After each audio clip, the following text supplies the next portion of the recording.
নমস্কাৰ মৰমৰ ছাত্ৰ ছাত্ৰীসকল আহোম ক্লাছেছ ইউটিউব চেনেলত আপোনালোকৰ স্বাগতম জনাইছোঁ। আজি মই তোমালোকৰ কাৰণে লৈ আহিছোঁ ক্লাছ 10ৰ আমাৰ অধ্যায় নম্বৰ 10। ছাত্ৰ ছাত্ৰীসকল ইয়াৰ আগতে ভিডিঅ'বিলাকত তোমালোকে বাকী পাৰ্টখিনি পাই গৈছা আৰু এতিয়া আমি লৈ আহিছোঁ 10ৰ পৰা 13লৈ। এই পাৰ্টটো তোমালোকে খুবেই ইম্পৰ্টেণ্ট হ'ব আৰু মই ইয়াত পাৰ্ট ভিত্তিক যিমানখিনি কুৱেশ্যন আছে সেইখিনি দকাই দিম আৰু যিবিলাক আমাৰ ভিতৰুৱা কুৱেশ্যন আছে সেইখিনি মই তোমালোকক কৈ দিম। তোমালোকে ইয়াৰ পৰা ভালকৈ পঢ়িলে মেট্ৰিকত পাছ কৰিবা। প্ৰথমতে এইটো পাৰ্ট কি আছিল আমাৰ পোহৰৰ প্ৰতিফলন আৰু প্ৰতিসৰণ। এই পাৰ্টটো তোমালোকৰ ফাৰ্ষ্টতে ইম্পৰ্টেণ্ট বুলি ক'বলৈ গ'লে আমাৰ ইয়াত দিয়া আছে তলত চোৱা এইটো চোৱা তোমালোকে পোহৰৰ প্ৰতিফলন। তোমালোকে এইটো পেৰাগ্ৰাফ ভালকৈ পঢ়িবা। ইয়াৰ পৰা তোমালোকৰ বহুতখিনি এক্সামত অহাৰ চান্স আছে পোহৰৰ প্ৰতিফলনৰ পৰা। তাৰপিছত তোমালোকে পঢ়িবা মই কৈ আছোঁ তোমালোকে সেইবিলাক জাষ্ট পঢ়ি যাবা। ইয়াৰ পৰা তোমালোকৰ এক্সামত বহুতখিনি কন পৰিব। তাৰপিছত তোমালোকে ইফালে পেজ নম্বৰ 56 আহা। পেজ নম্বৰ 56 গ'লে গম পাব কি অৱতল দাপনৰ দ্বাৰা প্ৰতিবিম্ব গঠন। এইটো আমাৰ খুবেই ইম্পৰ্টেণ্ট হয়, তোমালোকে এইটো অলপ চাবা। তাৰপিছত চোৱা ইফালে দি আছে আমাৰ ইফালে কি দি আছে চোৱা তোমালোকে পেজ নম্বৰ 166। পেজ নম্বৰ 166ত দিয়া আছে অৱতল দাপনৰ ব্যৱহাৰ ইউজ অফ কনভেক্স মিৰৰ কনকেভ মিৰৰ।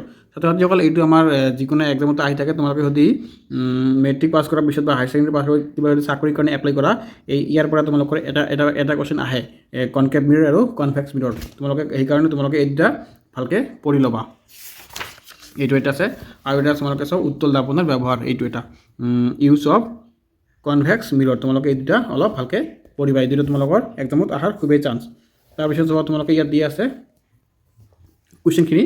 এই কুৱেশ্যনখিনিৰ ভিতৰত তোমালোকে চোৱা 1 নম্বৰটো তোমালোকে পঢ়িবা আৰু 4 নম্বৰটো পঢ়িবা। এই দুটা খুবেই ইম্পৰ্টেণ্ট আৰু বাকী দুটা তোমালোকে অলপ চাই ল'বা, কিন্তু এই দুটা তোমালোকে পানীপন্তা মুখস্থ কৰি ল'বা। তাৰপিছত তোমালোকে আহা পেজ নম্বৰ 169ত। পেজ নম্বৰ 169ৰ পৰা তোমালোকে কি আছে ইয়াত দাপনৰ সূত্ৰ আৰু বিবৰ্ধন। এইটো তোমালোকে পঢ়িবা, এইটো আমাৰ ইম্পৰ্টেণ্ট আছে। তাৰপিছত তোমালোকে এইটো পঢ়িবা মেগনিফিকেশ্যন বিবৰ্ধনটো পঢ়িবা। ইয়াৰ পৰা আমাৰ আহে এক্সামত দেখা গৈছে। তাৰপিছত তোমালোকে আহা নেক্সটত 171ত আমাৰ কি দি আছে কুৱেশ্যনবিলাকৰ ভিতৰত তোমালোকে ইয়াত জাষ্ট দুটা আছে, দুটাই ইম্পৰ্টেণ্ট আমাৰ 1 আৰু 2 তোমালোকে দুটাই পঢ়িবা। ইয়াত তোমালোকে এৰি নাযাবা। তাৰপিছত চোৱা তোমালোকে দি আছে পোহৰৰ প্ৰতিসৰণ। এইটো তোমালোকে ভালকৈ পঢ়িবা। ইয়াৰ পৰাই তোমালোকৰ এক্সামত বহুত অহাৰ চান্স থাকে আৰু প্ৰতিবাৰে ইয়াৰ পৰাই আহে এটা দুটা কুৱেশ্যন, সেইকাৰণে এইবাৰো আহিব পাৰে। তোমালোকে 1 মাৰ্কৰবিলাক পঢ়ি যাবা ভিতৰৰ পৰাই। তাৰপিছত তোমালোকে আহা নেক্সট পেজ নম্বৰত ক'বলৈ গ'লে তোমালোকৰ কি দিয়া আছে চোৱা ইয়াত পেজ নম্বৰ 176। পেজ নম্বৰ 176ত কিছুমান কুৱেশ্যন দিয়া আছে। ইয়াৰ ভিতৰত তোমালোকে কোনকেইটা পঢ়িবা। ইয়াত জাষ্ট আমাৰ তিনিটাই আছে ইম্পৰ্টেণ্ট। 1 নম্বৰটো পঢ়িবা, 2 নম্বৰটো আৰু 5 নম্বৰটো। তোমালোকে 1, 2 আৰু 5 এই তিনিটা পঢ়িলে হৈ যাব আৰু বাকীবিলাক তোমালোকক নপঢ়িলে হ'ব, ইমান এটা ইম্পৰ্টেণ্ট নহয়, কিন্তু 1, 2 আৰু 5টো আমাৰ ইম্পৰ্টেণ্ট, সেইকেইটা তোমালোকে পঢ়িবা। তাৰপিছত তোমালোকে আহা নেক্সটত বিবৰ্ধন। এইটো সূত্ৰটো পঢ়িবা, এই সূত্ৰখিনি পঢ়িবা তোমালোকে। তাৰপিছত উদাহৰণটো চাই ল'বা, এইটো উদাহৰণ আমাৰ ইম্পৰ্টেণ্ট আছে, চাই ল'বা অলপ। তাৰপিছত আহা নেক্সটত 183। পেজ নম্বৰ 183ত আমাৰ কি দিয়া আছে লেন্সৰ ক্ষমতা পাৱাৰ অফ লেন্স। তোমালোকে এইটো এৰি নাযাবা, এইটো তোমালোকৰ এক্সামত অহাৰ চান্স আছে এইবাৰ, এইটো সেইকাৰণে ভালকৈ পঢ়িবা। তাৰপিছত তোমালোকে আহা 184। Page number 184। পেজ নম্বৰ 184ৰ ভিতৰত আমাৰ ইয়াত এটাই কুৱেশ্যন ইম্পৰ্টেণ্ট। তোমালোকে জাষ্ট 3 নম্বৰটো মুখস্থ কৰি ল'বা। 3 নম্বৰটো আমাৰ ইয়াত এটাই ইম্পৰ্টেণ্ট আৰু বাকী দুটা চৰি আৰু এটা আছে আমাৰ 1 নম্বৰটো ইম্পৰ্টেণ্ট হয়। তোমালোকে 3 আৰু 1টো পঢ়ি ল'বা আৰু 2 নম্বৰটো নপঢ়িলেও হ'ব। নপঢ়িলে হ'ব বুলি ক'লে ডাইৰেক্ট এৰি নাযাবা, অলপ চাই যাবা যাতে বনাই লিখিব পাৰা। তাৰপিছত তোমালোকে অনুশীলনী কুৱেশ্যনখিনিৰ ভিতৰত তোমালোকে MCQখিনি গোটেইখিনি পঢ়িবা আৰু ইয়াৰ ভিতৰত আমাৰ ইম্পৰ্টেণ্ট বুলি ক'বলৈ গ'লে 6 নম্বৰটো পঢ়িবা। আমাৰ 6 নম্বৰটো আছে ইম্পৰ্টেণ্ট, এইটো আছে ইম্পৰ্টেণ্ট 6 নম্বৰটো, তোমালোকে এইটো পঢ়িবা। তাৰপিছত 6 ইয়াত কি দিছে 10 নম্বৰটো পঢ়িবা, 10 নম্বৰটো ইম্পৰ্টেণ্ট আছে। তাৰপিছত আমাৰ আছে 13 নম্বৰটো আছে ইম্পৰ্টেণ্ট আৰু 17 নম্বৰটো আছে ইম্পৰ্টেণ্ট আৰু বাকীবিলাক তোমালোকে জাষ্ট এনে চাই যাবা। কিন্তু ইম্পৰ্টেণ্ট বুলি ক'বলৈ আমাৰ 6, 10, 13 আৰু 17 এইকেইটা আমাৰ মষ্ট ইম্পৰ্টেণ্ট আৰু বাকীবিলাক তোমালোকে চাবা, এই ডাইৰেক্ট এৰি নাযাবা। যদিও আহে তোমালোকে সেইবিলাকতে বনাই লিখিব পাৰা, ডাইৰেক্ট এৰি থৈ নাহিবা কিতাপ কপিটো এক্সামত। তাৰপিছত আহা তোমালোকে অধ্যায় নম্বৰ 11 মানুহৰ চকু আৰু বাৰে বৰণীয়া পৃথিৱী। এইটো আমাৰ খুবেই ইম্পৰ্টেণ্ট পাৰ্ট। মানুহৰ চকুৰ বিষয়ে কৈছে আৰু পৃথিৱী আমি কেনেকৈ দেখোঁ, কেনেকৈ কি দেখা পাওঁ ইয়াৰ বিষয়ে কৈছে, সেইকাৰণে পাৰ্টটো স্কিপ নকৰিবা। তোমালোকে যিসকল ছাত্ৰ ছাত্ৰীয়ে পঢ়িছাই আৰু যিসকল এতিয়াও তোমালোকে পঢ়া নাই বা পঢ়ি আছা এইটো অলপ ভালকৈ চাবা। ইয়াৰ পৰা তোমালোকৰ বহুত হেল্প আহিব বা বহুত হেল্প হ'ব বা এক্সামতে হেল্প হ'ব আৰু তোমালোকৰ দৈনন্দিন জীৱনতো বহুতখিনি কামত লাগিব। মানৱ চকু তোমালোকে এইটো পঢ়িবা। হিউমেন আইছত কি আছে তোমালোকে এইটো জনাৰ খুবেই ইম্পৰ্টেণ্ট। আৰু এইবিলাক তোমালোকে ইয়াতে ভালকৈ পঢ়িলে তোমালোকে SSC বা ফিউচাৰ যদি তোমালোকে ADR দিয়া বা UPSC বা APSC কিবা যদি এক্সামত যোৱা ইয়াৰ পৰা তোমালোকৰ ছায়েন্স ছেকশ্যনত বহুতখিনি কুৱেশ্যন কমন পৰি যায়। তাৰপিছত তোমালোকে ইয়াত দি আছে কি উপযোজন ক্ষমতা, তোমালোকে এইটো পঢ়িবা পাৱাৰ অফ ইয়াতে কি দি আছে আমাৰ পাৱাৰ অফ একমডেশ্যন, এইটো তোমালোকে ভালকৈ পঢ়িবা। তাৰপিছত তোমালোকে চোৱা ইয়াত কি দি আছে নেক্সটত মায়'পিয়া বা নিকট দৃষ্টিগ্ৰস্ত, তোমালোকে এইটো পঢ়িবা, ইয়াৰ পৰা চান্স থাকে এৰি নাযাবা। মায়'পিয়া কাক বোলে বা নিকট দৃষ্টিগ্ৰস্ত কাক বোলে এইবিলাক তোমালোকে পঢ়িবা, এৰি নাযাবা। তাৰপিছত ইফালে চোৱা তোমালোকে বি নম্বৰত দিছে, এই বি নম্বৰটো পঢ়িবা হাইপাৰমেট্ৰেপিয়া বা দূৰদৃষ্টিগ্ৰস্ততা, এইটো পঢ়িবা। তাৰপিছত তোমালোকে এইটো পঢ়িবা প্ৰেছ বায়'পিয়া, এইটো পঢ়িবা। তাৰপিছত তোমালোকে আহা পেজ নম্বৰ সেইটো পেজতে পেজ নম্বৰ 90 তোমালোকে জাষ্ট পঢ়িবা ইয়াত কোনটো 1 নম্বৰটো আৰু 3 নম্বৰটো পঢ়িবা আৰু বাকীবিলাক এনে চাই যাবা। কিন্তু তোমালোকে পানীৰ নিচিনা বস্তু পঢ়িবা 1 আৰু 3, এইটো যাতে তোমালোকে এৰি নাযাওঁ যিকোনো প্ৰকাৰে, সেইকাৰণে এই দুটা পঢ়িবা। তাৰপিছত তোমালোকে আহা পেজ নম্বৰ 194 তোমালোকে এইটো পঢ়িবা বায়ুমণ্ডলীয় প্ৰতিফলন, ইয়াৰ পেৰাগ্ৰাফখিনি পঢ়িবা। তাৰপিছত চোৱা তৰা তীৰবিৰণী, এইটো পেৰাগ্ৰাফ পঢ়িবা। তাৰপিছত 195ত যোৱা, 195ত গ'লে কি আছে আমাৰ অগ্ৰিম সূৰ্যোদয় আৰু পলম সূৰ্যোদয়, মানে সূৰ্য কেনেকৈ সোনকালে উঠে আৰু কেনেকৈ অস্ত যায়, তোমালোকে এইটো পঢ়িলে গম পাই যাবা। তাৰপিছত পোহৰৰ বিক্ষেপণ, এইটো পঢ়িবা। টিণ্ডেল পৰিঘটনা, এইটো পঢ়িবা। ইয়াৰ পৰা তোমালোকৰ 1 মাৰ্কৰ অহাৰ চান্স থাকে। তাৰপিছত আছে আমাৰ কি অনুশীলনী কুৱেশ্যনখিনি, MCQখিনি তোমালোকে পঢ়িবা। MCQ মই আৰু বাৰ বাৰ কৈ নাযাওঁ, এইটো তোমালোকে ভালকৈ মনত ৰাখি লোৱা যে MCQ এটা এৰি নাযাবা। তাৰপিছত দীঘলীয়া প্ৰশ্ন উত্তৰৰ ভিতৰত তোমালোকে ইয়াত 6 নম্বৰটো পঢ়িবা, এইটো পঢ়িবা, 6 নম্বৰটো পঢ়িবা, 7 নম্বৰ পঢ়িবা। তাৰপিছত এইবিলাক সৰু সৰু অলপ 10 নম্বৰটো পঢ়িবা, 10, 11, 12, 13 এইকেইটা পঢ়িবা। এইবিলাক সৰু সৰু কিন্তু তোমালোকৰ 6 আৰু 7 ডাঙৰ হ'ব, সেইকেইটা পঢ়িবা। তাৰপিছত তোমাৰ নেক্সটত কি দি আছে আমাৰ অধ্যায় নম্বৰ 12ত দি আছে আমাৰ বিদ্যুৎটো আমি সকলো জানো, সকলোৰে ঘৰতে আছে আজিকালি বিদ্যুৎ। এই বিদ্যুৎটো ক'ৰ পৰা উৎপন্ন হয় বা আমি কেনেকৈ ইউজ কৰিব লাগে বা বিদ্যুতৰ কাম কি, সুপৰিবাহী আৰু কুপৰিবাহী, এইবিলাক তোমালোকে জানাৰ খুবেই ইম্পৰ্টেণ্ট। সেইকাৰণে এইবিলাক বস্তু তোমালোকৰ একদম এই কিতাপত দিয়ে যাতে তোমালোকে এইবিলাক গম পাই যোৱা। তাৰপিছত তোমালোকে পাৰ্টটো চোৱা, ইয়াত আমাৰ এইটো পঢ়িবা বিদ্যুৎ পঢ়িবা আৰু বৰ্তনী, সেইটো আমাৰ খুবেই ইম্পৰ্টেণ্ট, তোমালোকে এইটো যেনেকৈ হওক পঢ়িবা। ছাত্ৰ ছাত্ৰীসকল ইয়াতে এটা কথা ক'ব বিচাৰোঁ, যিসকল ছাত্ৰ ছাত্ৰীয়ে মোৰ চেনেলটোত প্ৰথমবাৰ আহিছে তোমালোকে চেনেলটো ছাবস্ক্ৰাইব কৰি ৰাখি দিয়া, আৰু যিসকলে ছাবস্ক্ৰাইব কৰিছে তেওঁলোকে লাইক কৰা, কমেণ্ট কৰা, শ্বেয়াৰ কৰা। আৰু মোৰ এটা নেক্সট এটা ভিডিঅ' লৈ আহিম, যদি তোমালোকে ছাপোৰ্ট কৰা তেনেহ'লে মই নেক্সট ভিডিঅ' লৈ আহিম। আৰু আজিকালি আৰু সময় নাই, মেট্ৰিক পৰীক্ষা আহি গ'ল, সেইকাৰণে তোমালোকে কমেণ্টত জনাই দিবা যে নেক্সট পাৰ্টটো লাগে নেকি, তেনেহ'লে মই তোমালোকে লৈ আহিম। তাৰপিছত এইটো তোমালোকে চোৱা পেজ নম্বৰ 200ত চোৱা, 1 মাৰ্কটো আমাৰ ইম্পৰ্টেণ্ট আছে আৰু 2, 3 এইটো আমাৰ তিনিটা ইম্পৰ্টেণ্ট, তিনিটা কুৱেশ্যনে তোমালোকে ইয়াত পঢ়িবা, এৰি নাযাবা, যেনেকৈ হওক তোমালোকে মুখস্থ কৰিবা, আৰু টাইম নাই তোমালোকৰ এক্সামৰ।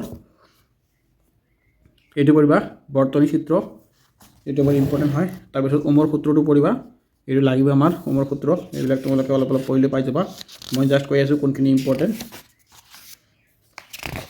তাৰপিছত তোমালোকে আহা ইয়াতে দুটা উদাহৰণ চাবা, তোমালোকে পেজ নম্বৰ 208, পেজ নম্বৰ 208ৰ 1 নম্বৰ যিটো উদাহৰণ আছে আমাৰ 12.3, এইটো উদাহৰণ তোমালোকে চাবা। আৰু তলত দি আছে তোমাৰ 12.4, এইটো উদাহৰণ তোমালোকে চাবা। এই দুটা আমাৰ ইম্পৰ্টেণ্ট আছে, আহাৰ চান্স আছে এই দুটা।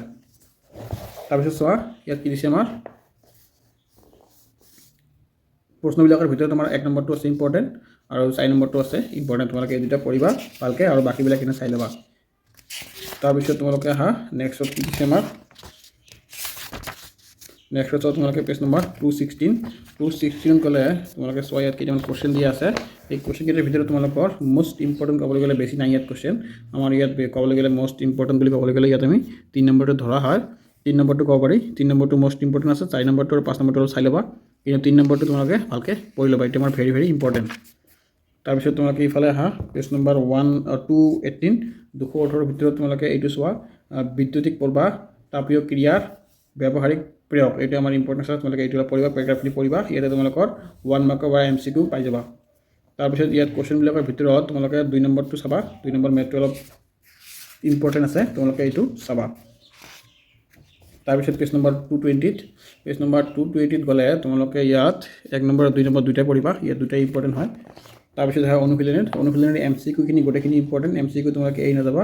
আৰু পাৰ্ট ভিত্তিক কুৱেশ্যনৰ ভিতৰত পাৰ্ট ভিত্তিক মানে লং কুৱেশ্যনৰ ভিতৰত আমাৰ ইয়াত 5 নম্বৰটো ইম্পৰ্টেণ্ট আছে, 5 নম্বৰ আৰু 5 নম্বৰ তাৰপৰা 10 নম্বৰ আৰু 11 5 10 11 এই তিনিটা কুৱেশ্যন তোমালোকে ভালকৈ পঢ়ি ল'বা 5 10 11 আৰু নেক্সট পেজত কি দি আছে আমাৰ নেক্সট পেজত দিয়া আছে 17 আৰু 18 17 18টো তোমালোকে ভালকৈ পঢ়িবা এইকেইটা কুৱেশ্যন পঢ়িলে তোমালোকে এইটো পাৰ্ট কভাৰ হৈ যাব তাৰপিছত আহা তোমালোকে অধ্যায় নম্বৰ 13 অধ্যায় নম্বৰ 13 তোমাৰ কি দি আছে বিদ্যুৎ প্ৰবাহৰ চুম্বকীয় ক্ৰিয়া এইটো আমাৰ খুবেই ইম্পৰ্টেণ্ট পাৰ্ট বিদ্যুৎ প্ৰবাহত আমাৰ চুম্বকে কি কাম কৰে বা চুম্বকটোৱে কেনেকৈ উপকাৰ কৰে বা চুম্বকত কেনেকৈ চুম্বকৰ দ্বাৰা কেনেকৈ বিদ্যুৎ উৎপন্ন কৰা হয় এইটো আমাৰ খুবেই ইম্পৰ্টেণ্ট পাৰ্ট সেইকাৰণে তোমালোকে এই পাৰ্টটো স্কিপ নকৰিবা ভালকৈ চাই লোৱা প্ৰথমতে আহা পেজ নম্বৰ 224 পেজ নম্বৰ 224 যোৱা এটা কুৱেশ্যন দিয়া আছে তোমালোকে এইটো কুৱেশ্যন এৰি নাযাবা এইটো ভালকৈ পঢ়িবা তাৰপিছত আহা ডাইৰেক্ট তোমালোকে পেজ নম্বৰ মই তোমালোকক কৈছোঁ তোমালোকে ডাইৰেক্ট আহা পেজ নম্বৰ 228 মানে 228 গ'লে তোমালোকে ইয়াত কেইটামান কুৱেশ্যন পাবা এইকেইটা কুৱেশ্যনৰ ভিতৰত আমাৰ 1 নম্বৰটো আৰু 2 নম্বৰটো খুবেই ইম্পৰ্টেণ্ট তোমালোকে 1 নম্বৰ 3 নম্বৰটো 2 নম্বৰটো নহয় 1 নম্বৰ 3 নম্বৰটো তোমালোকে এৰি নাহিবা এই দুটা পঢ়িবা তাৰপিছত তোমালোকে আহা পেজ নম্বৰ তোমালোকে আহা কিহত 229 পেজ নম্বৰ 229 গ'লে তোমালোকে ইয়াত পাবা কি প্ৰবাহৰ বাবে চিলিণ্ডাৰ কুণ্ডলীত চুম্বকীয় ক্ষেত্ৰ প্ৰবাহৰ বাবে চিলিণ্ডাৰ কুণ্ডলীত চুম্বকীয় ক্ষেত্ৰ তোমালোকে এইটো ভালকৈ পঢ়িবা ইয়াৰ পৰা কুৱেশ্যন আহা এই পেৰাগ্ৰাফটো পঢ়িবা ইয়াৰ পৰা কুৱেশ্যনৰ চান্স থাকে তাৰপিছত তোমালোকে আহা পেজ নম্বৰ 230 ভিতৰত আমাৰ MCQটো ইম্পৰ্টেণ্ট হয় দুটাটো বাছি উলিওৱা তোমালোকে এইটো পঢ়িবা 230টো পঢ়িবা আৰু যিবিলাক MCQ আছে প্ৰশ্নাৱলী MCQ তোমালোকে পঢ়িবা MCQ বুলি ক'বলৈ গ'লে যিকোনো MCQ তোমালোকে পঢ়িবা তাৰপিছত এইটো পঢ়িবা বৈদ্যুতিক মটৰ সেইটো আমাৰ ইম্পৰ্টেণ্ট হয় তাৰপিছত আহা 233 ভিতৰত চোৱা ইয়াত তিনিটা কুৱেশ্যন দি আছে আমাৰ এই তিনিটা ইম্পৰ্টেণ্ট হয় 1 2 3 এই তিনিটা এৰি নাযাবা এই তিনিটা আমাৰ ইম্পৰ্টেণ্ট হয় তাৰপিছত তোমালোকে ডাইৰেক্ট আহা 236ত গ'লে ইয়াতে গম পাবা এটা কুৱেশ্যন দিয়া আছে যেনেকুৱা দিয়া আছে 1 নম্বৰৰ চোৱা কি দিছে কুণ্ডলীত প্ৰবাহৰ আবিষ্ট আৰু বিভিন্ন উপায়বোৰ ব্যাখ্যা কৰা এইটো আমাৰ খুবেই ইম্পৰ্টেণ্ট কুৱেশ্যন ভেৰি ইম্পৰ্টেণ্ট বুলি ক'বলৈ গ'লে আমি এইটো ভেৰি ইম্পৰ্টেণ্ট তাৰপিছত তোমালোকে এইটো পঢ়িবা বৈদ্যুতিক জেনেৰেটৰ এইটো আমাৰ ইম্পৰ্টেণ্ট হয় ইয়াৰ পৰা বহুতবাৰ কুৱেশ্যন দেখা গৈছে সেইকাৰণে মই এইবিলাক লগাই লৈ আহিছোঁ তোমালোকে জাষ্ট পেৰাগ্ৰাফখিনি পঢ়িবা পেৰাগ্ৰাফখিনি পঢ়িলে বহুতখিনি কুৱেশ্যন ইয়াৰ পৰা তোমালোকৰ কনচেপ্টটো ক্লিয়াৰ হৈ যাব আৰু কুৱেশ্যন বনাই লিখিব পাৰিবা বা অট'মেটিক মনত থাকি যাব আৰু তোমালোকে এতিয়া চোৱা নেক্সট 237 পেজ নম্বৰত 1 নম্বৰটো পঢ়িবা 2 নম্বৰটো আৰু 4 নম্বৰটো 1 2 আৰু 4 এইকেইটা তোমালোকে পঢ়িবা ইয়াৰ পৰা তাৰপিছত তোমালোকে আহা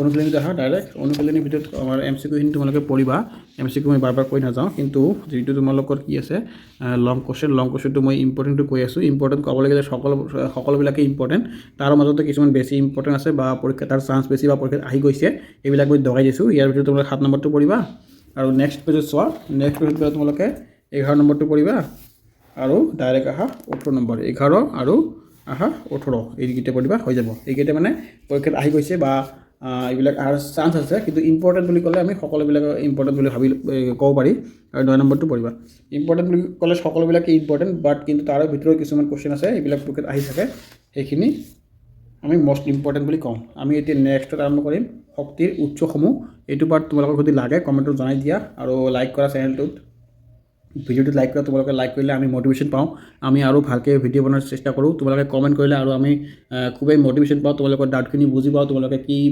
বস্তু ভিডিঅ'টো চাই কি বুজিলা কি বুজা নাই তোমালোকে যদি কমেণ্ট কৰা তেতিয়াহ'লে আমি বস্তুবিলাক ভালকৈ ক্লিয়াৰ হৈ যাওঁ সেইকাৰণে তোমালোকে যিমান পাৰা কমেণ্ট কৰা অলপ টাইম সময় যাব কমেণ্ট কৰিলে কিন্তু কিবা নহয় কিবা এটা তোমালোকে কুৱেশ্যন সোধাৰ চেষ্টা কৰা কমেণ্টত জনালে আমি বহুত ভাল লাগে কমেণ্টবিলাক চাই যে ল'ৰা ছোৱালী চাইছে বস্তুবিলাক বুজি পাইছে আৰু সেই তোমালোকে কুৱেশ্যন নচোৱা জাষ্ট ভিডিঅ'টো চাইছা গৈছা তেতিয়াহ'লে আমি বস্তুবিলাক একো বুজি নাপাওঁ সেইকাৰণে যিয়ে হওক যিটো চেনেলৰ পৰাই হওক যিটো ভিডিঅ'ৰ পৰাই হওক তোমালোকে যিটো ভিডিঅ' চাইছা বা যিটো চেনেলৰ পৰাই ভিডিঅ' চাইছা তোমালোকে জাষ্ট কমেণ্ট কৰি দিবা কমেণ্ট কৰিলে আমি টিচাৰবিলাকৰ যেনেকুৱা তোমালোকে যদি কমেণ্ট কৰা আমি মানে বস্তুটো ভালকৈ কনচেপ্টটো আমাৰ ক্লিয়াৰ হয় যে চব ছাত্ৰ ছাত্ৰীসকলে বুজি পালে নাই সেইকাৰণে আমাকো বহুত ভাল লাগে আৰু আমি ভালকৈ বলাৰ কাৰণে চেষ্টা কৰোঁ আৰু মটিভেশ্যন পাওঁ আমি ছাত্ৰ ছাত্ৰীসকল তোমালোকে ভালকৈ পঢ়া আজিৰ ভিডিঅ'টো ইয়াতে শেষ কৰিলোঁ ধন্যবাদ